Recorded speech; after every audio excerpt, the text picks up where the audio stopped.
नमस्कार मंडळी, स्वागत आहे तुमचं. तर आज आहे फुल मून फुल ग्लो.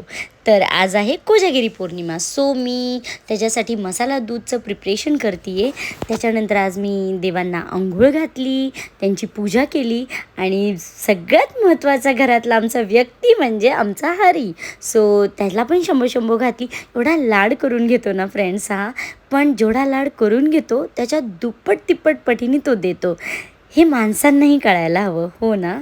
तर नंतर मी आज उपवास होता, तर मी साबुदाणा खिचडी बनवली आणि संध्याकाळचा बेत होता पुरणपोळी आणि फायनली आत्ता मसाला दूध. सो आम्ही टेरेसवर निघालो आणि रात्रीचे 12 वाजले होते आणि हे बघा पौर्णिमेचा चंद्र. सो आम्ही तो दुधात पाहिला आणि वाव फ्रेंड्स, खूप छान फिलिंग होती ही मी कधीच मिस नाही करत. सो खाली आल्यानंतर आम्ही सगळ्यांनी मस्त मस्त मसाला दूध पिलं आणि तेवढ्याच आवडीने माझ्या हरीने देखील. बाबा.